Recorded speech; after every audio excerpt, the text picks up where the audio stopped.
Zooey Mama!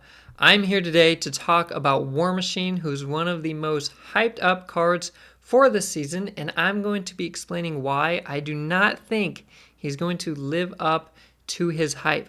So stick around as I cover his best synergies, the pros and the cons, give you 3 decks that you can play with him right when he's released, and then just give my final thoughts and ratings. Now, War Machine is coming out March 26th alongside Silver Samurai and Silk in Spotlight Caches. We'll talk a bit more about that cache at the end.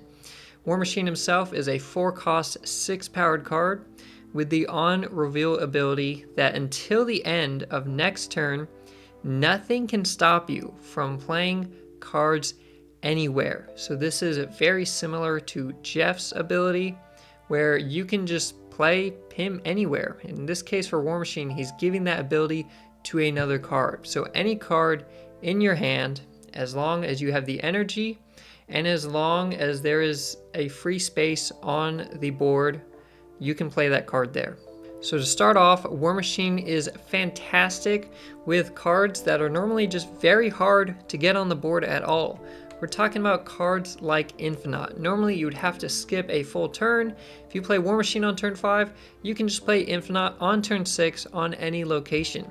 The same goes with cards like Giganto. You can now play on any of the locations, not the left. You can play cards like Ebony Maw. You can play the Sentry on the right. I mean, it just really frees up a lot of these cards. Next up, we've got cards like Sandman. Okay, so if you had Sandman or your opponent has Sandman down, or if you had Electro on board, that normally limits you to only being able to play 1 card per turn. But again, with War Machine, nothing can stop you from playing cards. So if Sandman was on board or you had Electro, you played War Machine, the following turn you can play as many cards as you have the energy for. And then of course, we've got Lockdown. Cards like Storm. Okay, so Storm, if she floods a lane, Professor X, anything that Jeff can go into, these cards can go into. So great synergy there. Even a card like Goose normally limits expensive card. War Machine would let you play an Infinite on a Goose lane. So great synergies there. Alright, to talk about the good, the bad, and maybe the ugly for War Machine, we'll start off with the good.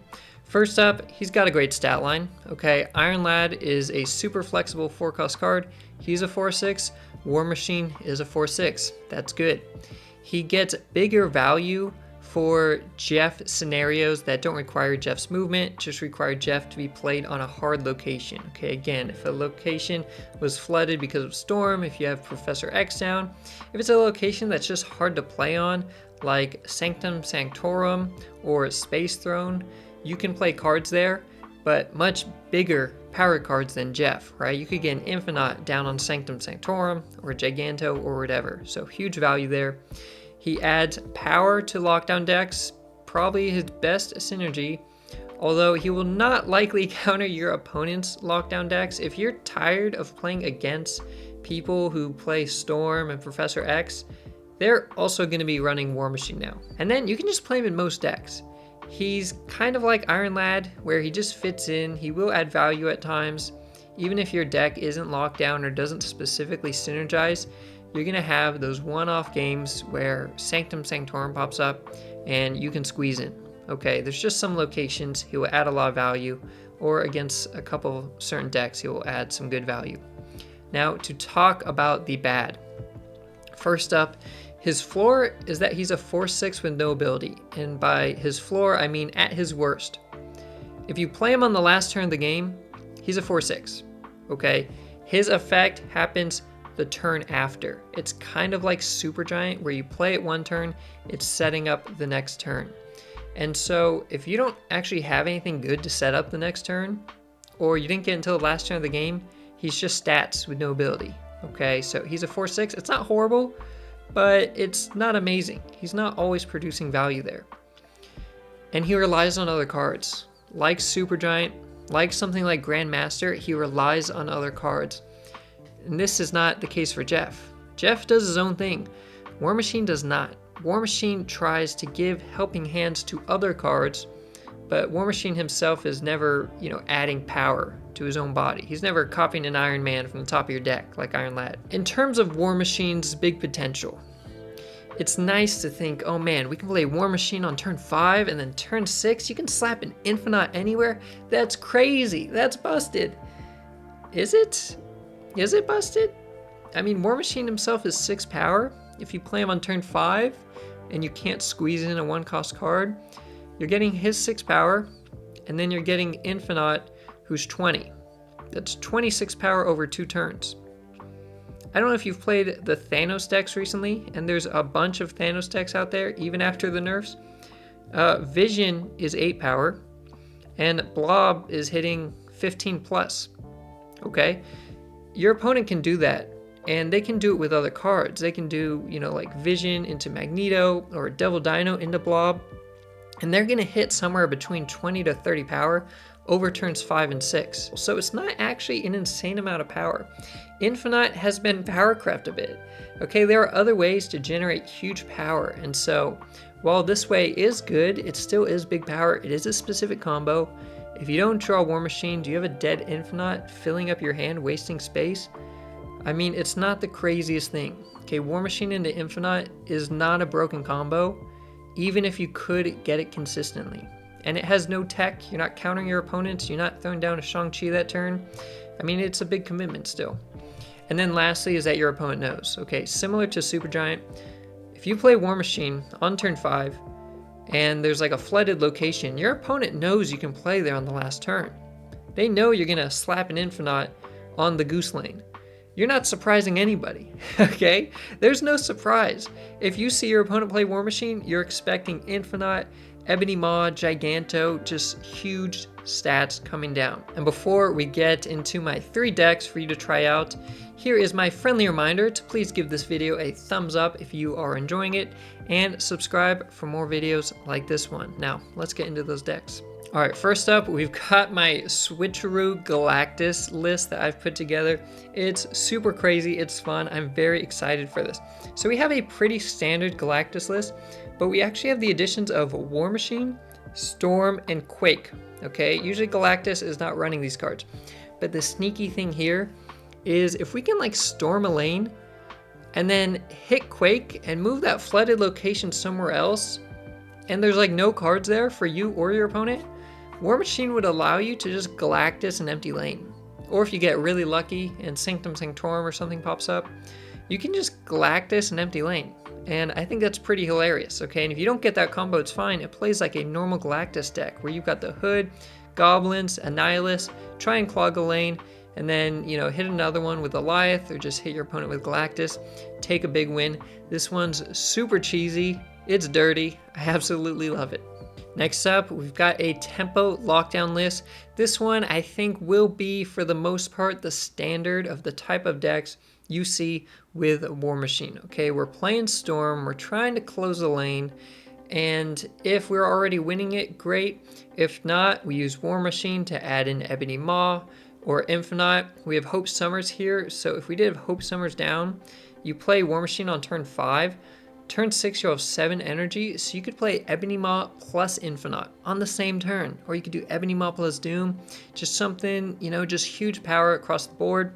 We also nullify Cole Obsidian's ability, so he can be played in any location. Just great value here. And we also have turn 4 Storm into turn 5 Legion. It's just a classic lockdown play, which I absolutely love. And lastly, we've got an ongoing Spectrum Destroyer list. Now, if you know anything about the decks I love, you know I absolutely love playing ongoing decks, and I've played an ongoing ramp with Sandman before, and it's great. It's really tricky to deal with. If you can Electro into Sandman, those are both ongoing cards, and they give your opponent a really tough time. So in this case, you could Electro turn 3, Sandman turn 4, turn 5, play War Machine. Turn 6, you can play as many cards as you want. You can play them wherever you want, and we do have Ebony Maw in here again, and he's an ongoing card. Okay, so even if you don't get that combo, we've just got nice ongoing synergy with Spectrum to power everything up. And you could even, Ravana into like a turn 4 Professor X to then get War Machine out on turn 5, or you just go with classic ongoings, and it's just solid. Okay, Goose here as well, another War Machine synergy. You play Goose, you can play a bigger card behind it if you want. Alright, so it's time for me to give my final ratings for War Machine while we look at his amazing Spotlight Cash variant. This is a Panda Art Studio variant. His base variant's cool, and this one is even cooler. It's awesome. He's got some great artwork. In terms of being fun, I think he's pretty fun, okay? He's giving other cards a bit of a dumbed down Jeff ability, but that's still pretty cool. You can close things off. Again, a surprise Galactus on Sanctum Sanctorum, or Legion on Sanctum Sanctorum, or just crazy stuff on a Storm or Professor X lane is going to be awesome to see. In terms of being flexible, he's pretty flexible. He's not as flexible as Jeff or Iron Lad. Iron Lad can hit anything, from the top of your deck. Iron Lad himself could power up if he hits a card. He kind of energy cheats a bit. If you played Iron Lad and he copies Iron Man, you're getting a 4/6 with Iron Man's ability. The only way to do that would be by spending a bunch of energy, so he's cheating things a bit. War Machine doesn't do that, okay? He's a 4/6 no matter what. He'll allow you to play other cards, but War Machine himself is not ever just like powering up or gaining some new ability. When you go to play Infinite, you still gotta pay 6 energy for it.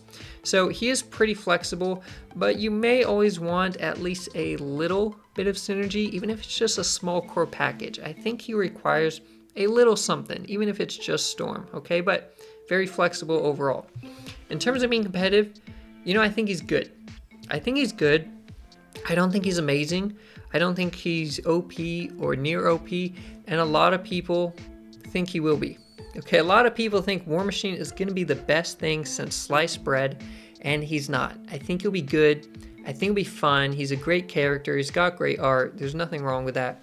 But I've seen the comments on my videos talking about the season, on my polls, asking people which cards they're getting, and everyone says, they're skipping this card or that card to save for War Machine. I know the hype he has behind him.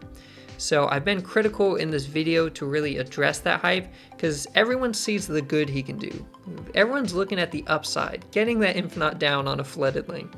But there is downsides, okay? He does have his limitations. There will be some games where he adds no value. He just plays like a 4/6. And that's not overpowered. Okay, I think he's good.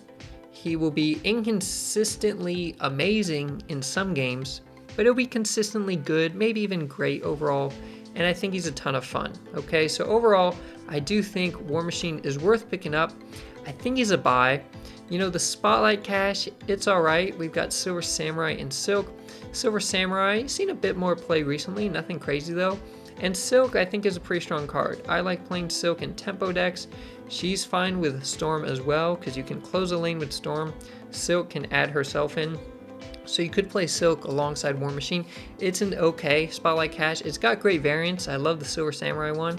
So if you're excited for those cards or the variants, definitely pick it up if you're not already picking up for War Machine alone. Okay, I think he's going to be fun.